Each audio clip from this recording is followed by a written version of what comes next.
Let's take a look at today's top headlines. In Jharkhand, today marks a major day for JPSC and JSSC aspirants as their protest has intensified. Students protesting over alleged irregularities in recruitment examinations and other demands have now marched towards the state assembly. The march for the assembly Gero has begun, while the administration has tightened security around the assembly premises. Barricades and razor wire have been placed at several points to prevent protesters from entering restricted areas.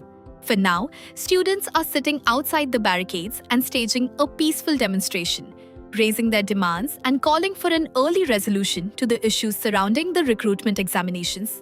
Security and surveillance have also been increased in the area. The big question now is how the protest unfolds and what steps the government takes in response to the students' demands. Meanwhile, political activity has intensified as the final week of Parliament's monsoon session begins, with the FCRA bill at the centre of attention. The government is expected to introduce amendments related to the Foreign Contribution Regulation Act, or FCRA, in the House.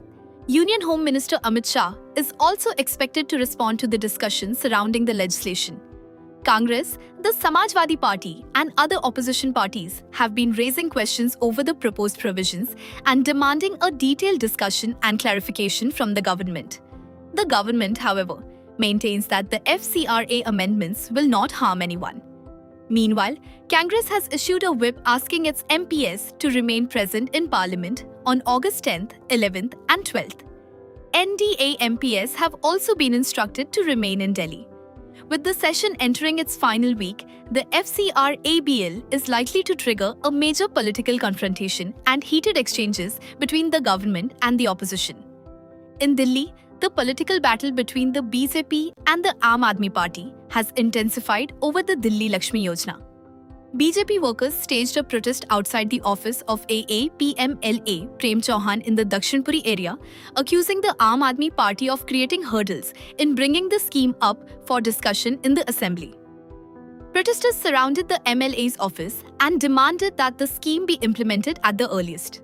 BJP workers also raised slogans against the AAP during the demonstration. The BJP has argued that a scheme linked to the interests of Delhi residents should not become a political issue and should be implemented without delay. Similar BJP protests have reportedly been held outside the offices of AAPMLAS in different parts of Delhi, making the Lakshmi Yojana an increasingly important political flashpoint in the capital.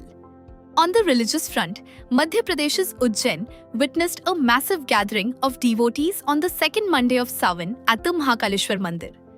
Thousands of devotees arrived in the early hours to attend the sacred Bhasma Aarti of Baba Mahakal. The temple doors were opened at around 2:30 am, followed by the Bhasma Aarti at 3 am.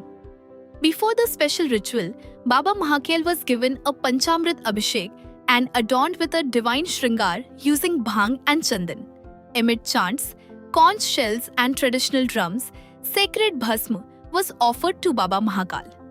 The Jammu Kashmir Lieutenant Governor also attended the special aarti, while Sadhvi Harshanand Giri sought blessings and participated in the rituals.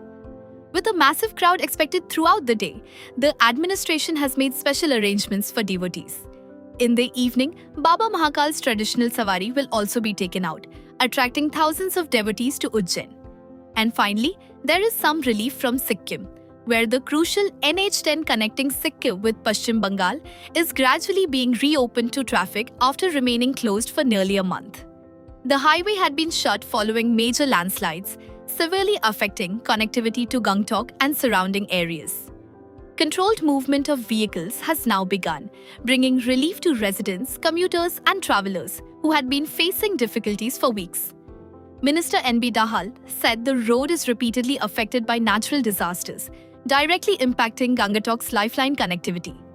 Authorities are also considering tunnel construction as a long-term solution to the recurring problem. For now, the gradual reopening of NH10 is being seen as a major relief.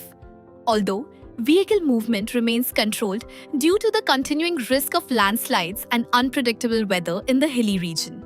And with that, we wrap up our look at today's major headlines. Stay connected for the latest updates.